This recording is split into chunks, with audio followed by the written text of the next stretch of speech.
And join us after worship. We will be celebrating with Beth. As she mentioned, there is a cake in the back.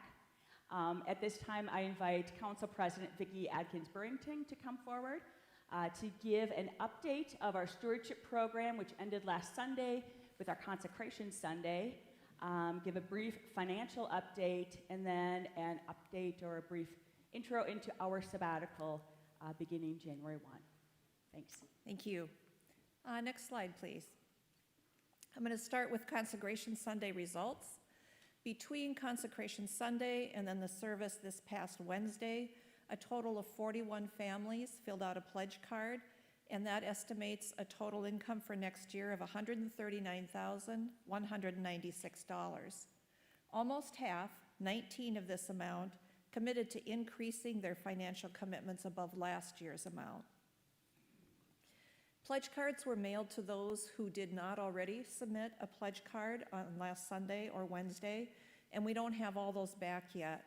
So we brought to you an estimate today based on last year's giving records for members who have been consistent in their giving throughout the past year, and that will provide an additional $69,340. Other revenue sources that we have based on last year's numbers are that we can expect $599 from loose offerings and another $773 from non-donor sources, such as interest and various fees that we assess. This gives us a grand total for 2023 of $209,908 of anticipated income. Next year, we can expect our operating budget to increase by 7.5%, or $15,775 over what we received in 2022. Next slide. So I want to thank you to everyone who either turned in a pledge card or will yet complete what you received in the mail. These pledges greatly help the Finance Committee to more accurately estimate what our revenue will be for next year's spending plan.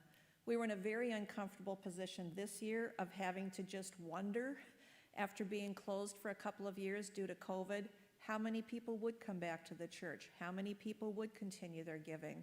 And so thankfully, we have some more solid information to proceed on for next year. I'd be remiss if I didn't also send out a big thank you to Betty Koenig and the stewardship team for all their work in putting on the stewardship drive, as well as the speakers that came in at various points to help us with that. So thank you. Financial update. I've come to you, this is my fourth time this year, to give a financial update. At this point, as of today, we're projecting a $48,000 shortfall based on current expenses and our projected giving averages. We've covered our losses so far this year with $10,000 from investment funds and $26,000 that we borrowed from ourselves from restricted funds. Any additional losses in November and December will be covered by withdrawals from investment funds. Our current remaining balance in investment funds is $106,515. Finance Committee and Church Council, as I've told you on my previous visits with you, have been working diligently over the past year to explore new revenue sources as well as cost reductions to improve our financial situation for 2023. As you may recall, in the previous 2 years to this year, we had a $35,000 PPP loan. We didn't have that income this year. So we've been exploring realistic possibilities, and we've talked about three main areas that we identified for potential revenue increases. These include, number one, exploring the sale or rental of 1.3 acres of land. In order for the council to determine whether this was even feasible, whether anyone would even have any interest, we floated an idea out to the DeForest Village Board. The Village Board voted to proceed on that sale at a recent meeting. Purchase, I guess I should say, rather than sale, to purchase the land for $10,000. Much to our shock and surprise, the DeForest Times printed an article about the sale this week. All I can do is apologize to you for the timing on that. Council's intent was for me to come today, and we've had this planned for over a month, to talk about what we were targeting for potential increases in revenue and what we were targeting for cost-cutting measures. We have not made a decision to sell the property. This was just an exploration conversation that we had with the board, the village board, and somehow the ball got away from us, and it was published in the DeForest Times as a done deal. Nothing can be farther from the truth. Council has not voted on that. We do meet tomorrow night, and what we'll be talking about at that meeting is whether we think it would be better in our better interest financially, both short-term and long-term, to sell property, or should we look at turning that into community gardens? So we've talked about renting out community gardens with that property, and quite a bit of research has gone into that. Jim Stotesbury has done a lot of that investigating, and council has also done some investigation into the logistics of managing that property. Last week, Jim and I met with a master gardener to take a look at our property and talk about the suitability of our property for renting out for community gardens, as well as what we would estimate the time and expenses would be on behalf of the church to offer a community garden. Managing the gardens would include tilling up the ground, marking off the plot lines, taking registrations, collecting fees, providing water, and composting or hauling off the plant cleanup at the end of the season. If, notice I said if, council decides that they would want to recommend sale of the property, the village would put that property into park status for a few years, and eventually there is some potential that the village would turn it into community garden plots. I want to reassure you that before we enter into any sale agreement, we will bring it before the congregation for input. We've committed to transparency since the first time I talked to you in May, and we are deeply committed to that moving forward.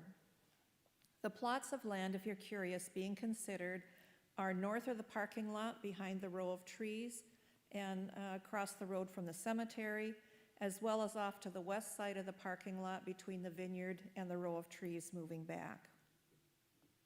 The second area that we're thinking about is exploring rental of the church building. As of this date, we don't have anyone lined up to rent it, but we are exploring that. So again, there are no specific plans for that at this time. The third area we've been focusing on is to increase membership. We intend to send out postcards again, inviting people to our holiday services, and I would encourage you to please invite your neighbors and friends. Holiday is a wonderful time to bring them in when the church is at its best, all decorated, and we have our special services. Cost decreases then. Council is focused on reducing expenses for 2023, recognizing that our income isn't where we would like it to be. And so we have plans to cut an additional $21,320 from the 2023 spending plan over what we had in our spending plan for 2022. This amount includes reducing our pastor to 75%. This reduction was a mutual decision that resulted over several months and many conversations between Pastor Stacy and the church council. A 25% reduction will mean that pastor is leading worship one less Sunday a month and that she will be away from the church one additional day during the week. Plans are in place to delegate responsibilities to staff members and people within the congregation to fill those gaps. Despite these budget cuts, we've projected a $28,514 shortfall for 2023. Council plans right now to cover that gap with investment funds. This number does not reflect the potential sale of the property, which could reduce our shortfall by $10,000, leaving us with a gap of $18,514.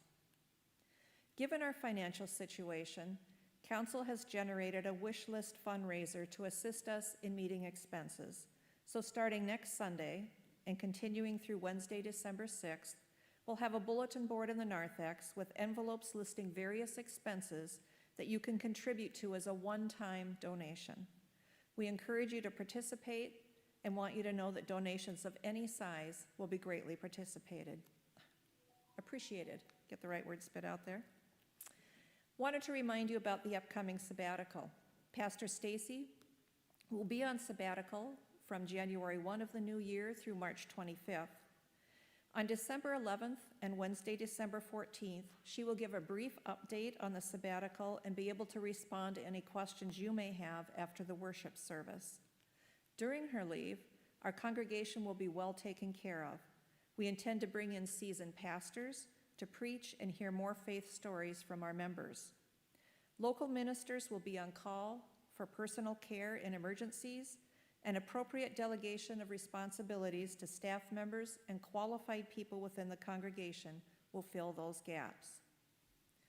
So today, I've covered a lot of changes for our church, changes that are thoughtful decisions after careful consideration by the Finance Committee and Church Council, changes that will ensure that we remain a vibrant church community for years to come. I want to thank you for your patience during this long year of uncertainty as we grappled with a lot of options for establishing our sustainability. Council feels energy and enthusiasm for our vision here at Norway Grove, that God inspires us to embrace new ways to walk in faith. Thank you. Thank you, Vicki. And I also want to simply also say thanks. Thank you to everyone who has been part of this long process, and to those who have been giving time and creative ideas and thoughts to our sustainability. A couple of announcements then to end up our service. Today, points